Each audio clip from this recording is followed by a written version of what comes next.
Welcome to On the Record, Bay Area Police Chiefs. I'm Mike Mibach. Right now, it is time for an upfront discussion on some of the biggest issues facing police departments: transparency, immigration, policing those with mental illness, just to name a few. Joining me now for this roundtable discussion, three chiefs: the chief of the Richmond Police Department, Alwyn Brown; the San Francisco Police Chief, Bill Scott; and the chief of San Jose, Eddie Garcia. Gentlemen, thank you for joining me. Thanks for having us. I want to start in Davis, California, outside of your departments. Natalie Corona, the 22-year-old police officer who 10 days into this year was shot and killed. When you hear of an officer who wears the uniform just like you, who was shot and killed, even if it's outside your department, what's your initial reaction, your initial emotion? I'll start with you, Chief Brown. It touches you in the soul. I mean, it's every police officer's worst nightmare. I mean, in this situation, you know, this was an ambush. It's just tragic. She was responding to a three-car collision, Chief Scott, when she was shot and killed. What was your reaction? You know, first and foremost, my heart goes out to the families, to her family, to her friends, to that community. You know, I've, over my almost 30-year career, had on several occasions had to knock on the door of an officer that was killed in the line of duty to make a notification to the family, and that is probably the worst part of this job. Chief Garcia, your reaction to the loss of an officer in the line of duty? Well, again, as the chiefs have been mentioned, it's just unbelievably sad, and my heart goes out to their families and their departments. I, too, had to give flags out to family members, and it's probably the worst thing of the job. But I'll add anger. Anger is a huge part of what I feel from time to time. With Officer Corona giving the ultimate sacrifice, it's just another example of how nothing is ever routine in our job. In this particular case, the man suspected of killing Officer Corona wound up killing himself. Correct. The police department still looking into the motive. We don't know yet why. There have been some clues, I guess, found at the scene of the house that suggest possible mental illness. On a broader perspective, I'm just going to leave that story alone, but when it comes to policing those with mental illness, how do you guys approach this in your departments today compared to 5 years ago? And I'll start with you, Chief Scott. The training is key. I mean, for the San Francisco Police Department, we invest a lot of time, effort, and money into crisis intervention training. You know, right now we have about 1,000 officers. We have actually two modules of training, a 40-hour module and then another 20-hour module, field tactics.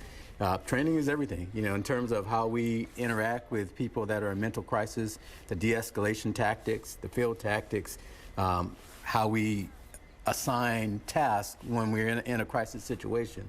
All that is important in terms of a successful resolution when we come across somebody that's in a mental crisis. And then you got to have, you know, empathy. You know, we talk about safety with our officers. First and foremost, you know, we want to keep the public safe, but we also want to keep ourselves safe. So the tactics are really important. It's a balance. It is a balance. Yeah. Is it getting worse? Do you see more calls involving individuals with mental health and who may or may not possess even a gun? Absolutely. Yeah. You know, it's we do have an increase. I mean, we do face that. Our officers face that from time to time. And I want to echo Chief Scott's statements with regards to training, because we're very similar in that way, and we mandatorily train in our crisis intervention training. But the one thing is we try to do also, and I'm sure as the other chiefs are doing, is trying to look deeper into the roots and causes. Oftentimes, these officers are confronting individuals that have had prior instances with law enforcement where they've shown that they're mentally ill. And so we're working very closely with our county partners and our Office of County Office of Behavioral Health to try to really drill down a little bit and to become more partners. The reality of it is, and I've said this several times, is I'm sure a long time ago there weren't ambulances driving around 24/7 if someone got physically injured. We need to start getting to a place where we have resources 24/7 to be able to respond to someone who's in mental crisis as well. And I think that's a direction that we're moving towards in San Jose and Santa Clara County, and I would imagine that's something that the state should be moving to at some point as well. What about in Richmond, Chief? Yeah, it starts with awareness and training, as been mentioned. So we train our officers in some basic crisis intervention tactics. We'll have the entire department trained up by the end of this calendar year. But what we've also done for a couple of years is we partner with Contra Costa County Mental Health. We have a mental health evaluation team. We have an officer right now who works with that team. Another officer who recently lost his life was from Newman, California. Corporal Ronil Singh. The sheriff there in Stanislaus County, Adam Christensen, said that Corporal Singh was killed by an illegal immigrant, by someone who had been arrested twice before because of DUIs, and that if California was not a sanctuary state, Corporal Singh would be alive today. Do you agree with the sheriff? And I'll start with you, Chief Garcia. Well, certainly when an officer loses their life, you're going to look at every possible instinct that's going on in that situation to try to bring some clarity to what's going on. You know, oftentimes in these type of situations, I mean, the sheriff has a point. Okay, obviously to tell someone's family that someone that, had they been in another state or what have you, you know, may not have been in that same situation is very difficult to do. I think his point is that he should not have been in this country. It's such a complicated issue because oftentimes, again, and in San Jose, you know, it's when we talk about sanctuary cities and sanctuary areas, it's important to talk about what it is and what it isn't. Mm-hmm. In San Jose, we're here to protect our otherwise law-abiding, undocumented immigrants that make our country better, quite frankly. We're not here to protect criminals. Hey, can you clarify in regards to Richmond Police Department, in regards to whether or not you guys work with ICE? Yeah, so Richmond's been considered immigrant welcoming for decades. And so from a police perspective, crime is our #1 priority. So we do not participate in any aspect, form of immigration enforcement whatsoever in Richmond. But you have to understand that these issues don't always exist in neat little buckets that don't overlap, right? Right. So, I mean, criminal offenders come from all stripes and all backgrounds, including, you know, whether they have documented or undocumented. And so we cooperate around criminal investigations if there's crimes involved that are related to our city, because our first job is to keep our residents safe, but we do not participate on immigration. Chief Scott, real quick here. Yeah, San Francisco is similar to San Jose and Richmond, and we do not enforce immigration laws.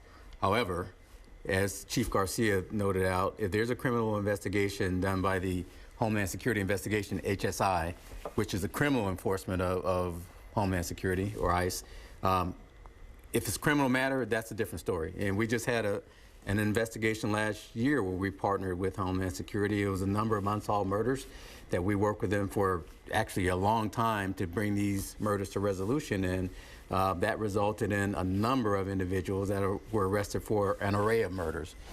Still to come, San Francisco Police Chief Bill Scott reacts to not getting the top spot in the city of Los Angeles.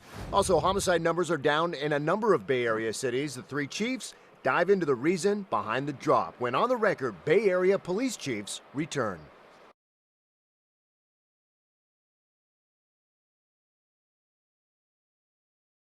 You're talking about homicides. I want to bring them up compared to 2017 to 2018. In San Francisco, the number dropped 56 to 46. San Jose dropped 34 to 27. Richmond slightly up 15 to 18, but still down from the 25 in 2016. What's going on within your departments, Chief Scott? Why is this number dropping? Well, number one, it's thanks to the work of the men and women out in the streets and in cooperation with the community. Now, we have some very specific strategies for violent crime. This past year, or within the last year, we stood up a gun investigation center, a crime gun investigation center, and that's a partnership with the ATF and the district attorney's office. And basically that unit was put in place to better address gun violence. That was a big thing for us, and it goes a little bit further than that. San Francisco, we have spot shotter technology where gunfire is detected in most parts of the city. And when we recover the casings, those casings are put in a national database, basically. So it ties crimes together from different regions of the country, even locally. So if a crime happened in San Jose or Richmond, let's say, and we recover casings in San Francisco. So you like the shot spotter? I love it. You've had it. I've seen your shot spotter. I've been out there. We've had it for years. Yeah. It's a super important tool for investigating, you know, fresh shootings at pinpoints of location. Cops can get there faster.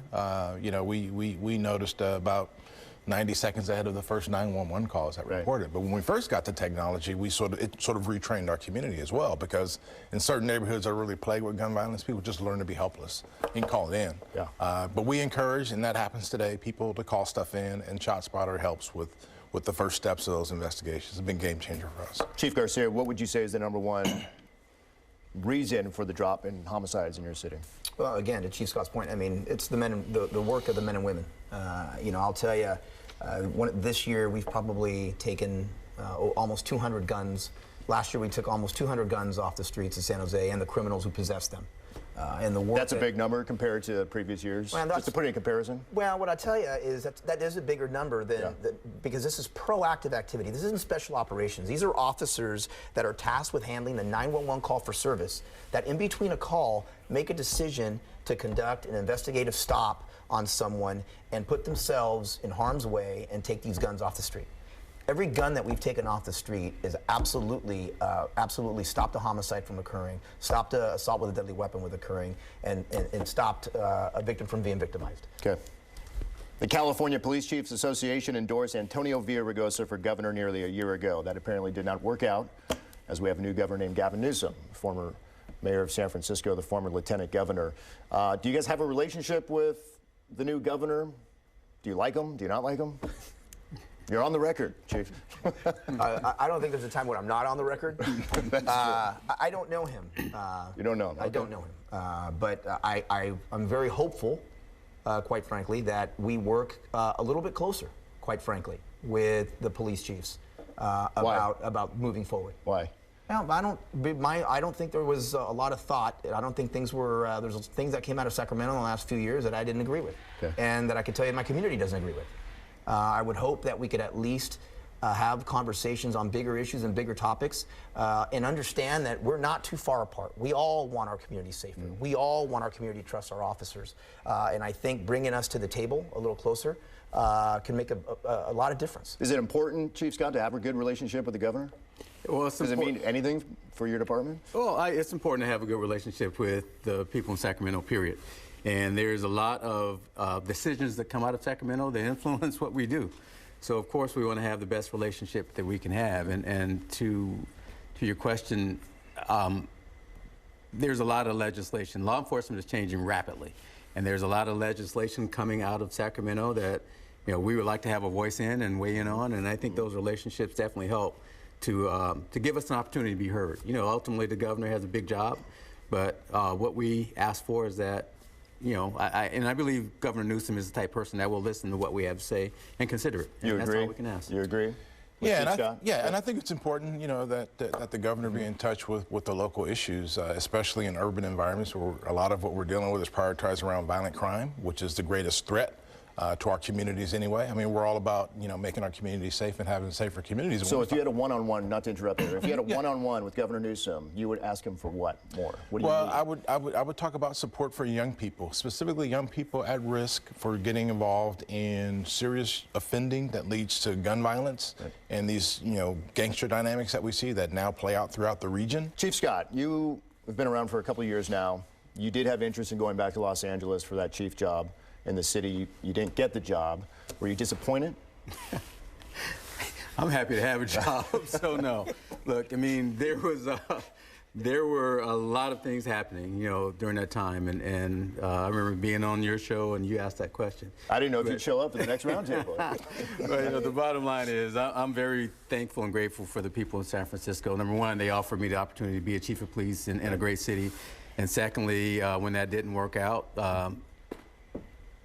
there were a lot of very, very nice things that came my way in terms of just people basically wanting me to stay and thanking me for being there. So that's very humbling.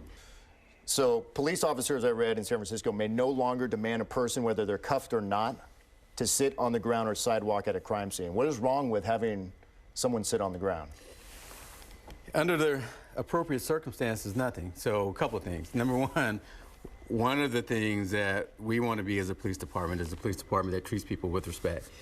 There are times where sitting people on the ground, where proning people out is absolutely appropriate. The draft policy that you're referring to, there's nothing in that policy that says you shall not. What it does say, though, it should be avoided.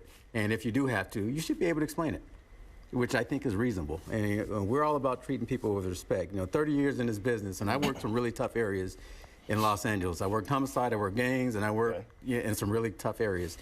It's how you treat people that matters. And if we don't need to sit people on the ground, then we shouldn't sit on the ground. But I think the POA would argue there's respect, but there's also the safety of our officers. Yeah, nothing. And that should take priority. Yeah, full respect. Oh, absolutely, safety takes priority, and there's nothing that I intend to do to jeopardize officer safety, and I want to make that very, very clear. When we return, the public getting access to police officer personnel records. The chiefs react to the new state law, and we also get their goals for 2019 and even their Super Bowl picks.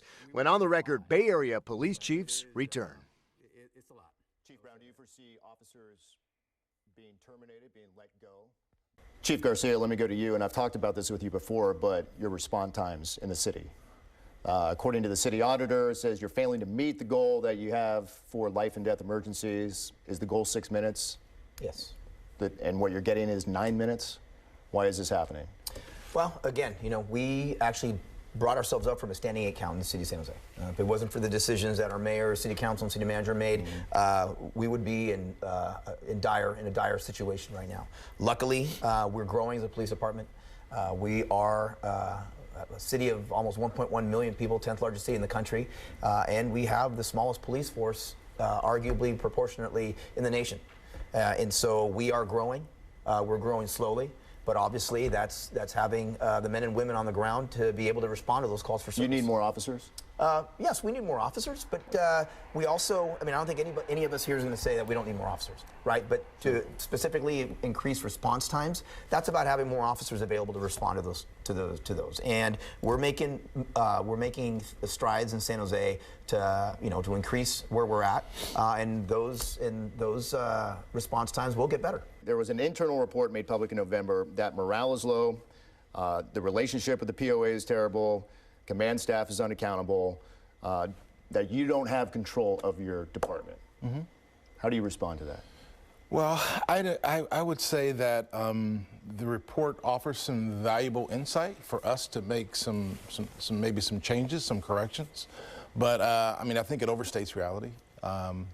And I think if you talk to the residents who live in Richmond, who use police services, who interact with officers every day, who report stuff in ways that they didn't used to, who know their neighbors and are on the front lines of preventing crime, I don't think you would hear that. And crime was down last year in spite of many rolling challenges, not the least of which is staffing. But when you hear in a report that officers don't have your respect, does that make you take a step back and think why? It does, but fortunately, I had the opportunity to have a long conversation with Chief Davis, who did the survey and some interviews. He was with us for a day and a half, and his perspective was not reflective in the way that the report's being characterized. Mm-hmm. So he overall characterized it to me as a way to move from a very good police department to a better police department.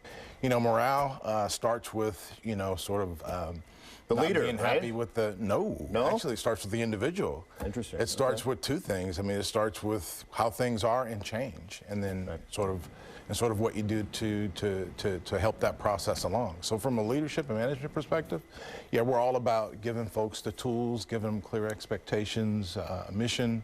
The training, we train more than most to do their jobs, reinforce good habits. And then, folks, have to, the rest of morale, is really on the individual. SB 1421 is now law. And just so our viewers know at home what it is, it's basically the police misconduct records law. This is about transparency. This is about Joe citizen being able to get their eyes on something they've never had their eyes on before when it comes to personnel records. And I'm just going to put my head down and read this so I get it right. It grants public access to police officer personnel records and the investigations conducted by law enforcement agencies into their employees. So what can be disclosed? Cases where a police officer discharges a firearm or causes a person great bodily injury, or when there has been a substantiated charge against an officer of sexual assault or a serious case of dishonesty like perjury. Are you seeing an increase in records disclosures now that this became law on January 1st? Chief Garcia.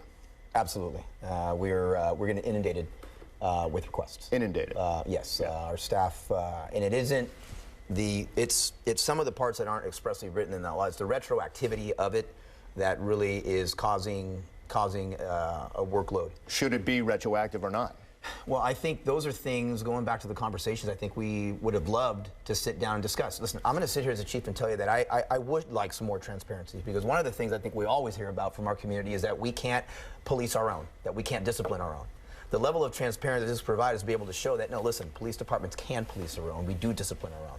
So I come from that perspective a little bit, but I would have loved to have sat in a room to try to discuss these issues so we can get something that we could all live with, and that would meet the spirit and goal of what the bill was. But again, some of the costs, I'm going to need to bring on additional people for a lot of the records that are being requested, that I just don't know if that was really thought through with what it's going to cost departments to get that done. And when you say inundated, I mean, do you have a number you could throw out there? Dozens? Yes. Hundreds? Yeah, I mean, yes. And the amount of what people are asking for, basically, it's a large number. Chief Scott, should it be retroactive? It does cause some concerns. Now, transparency is, I agree with Chief Garcia wholeheartedly, and we want to be transparent.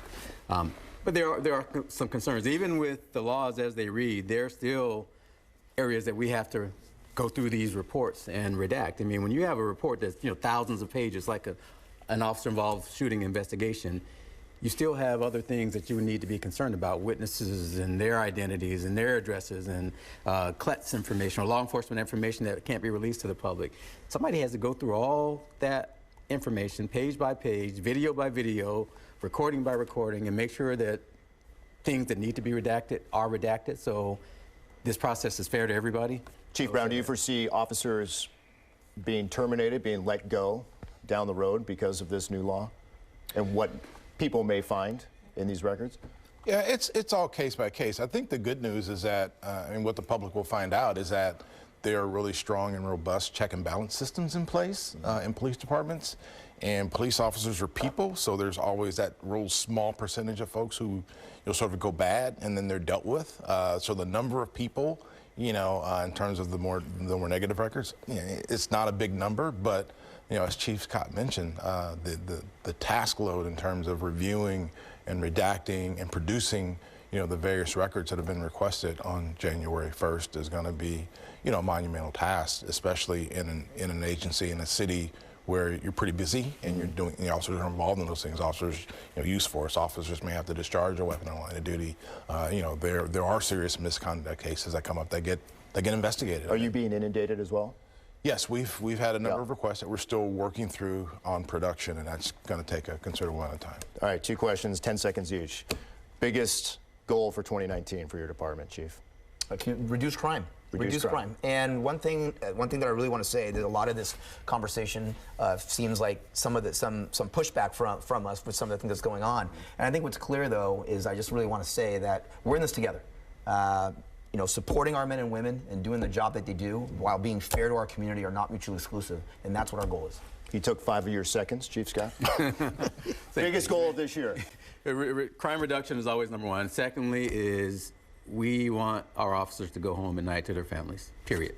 And everything that goes into that, training, safety, support from the community, everybody go home safe at night. Goes back to how we started this conversation with Officer Corona. What about yourself, Chief? Growing our community partnerships to continue to reduce crime, keep Richmond safe, add more employees, keep our employees safe, safety and wellness for our employees. Super Bowl's coming up, Patriots or Rams? Rams. Chief Scott? I don't know, I gotta say Rams probably. Rams. There we go. I still got to get over that. The Cowboy fan. I'm a Cowboy fan. I still got to get over that PI call before I give any. If you're a ref, you throw the flag. That was a bad call. I'm with you. Gentlemen, thank you. Always a pleasure. Chief Brown, Chief Scott, Chief Garcia. Pleasure. Thank you very much. And for all of us here at KTVU, I'm Mike Mibach. Thank you for watching On the Record, Bay Area Police Chiefs.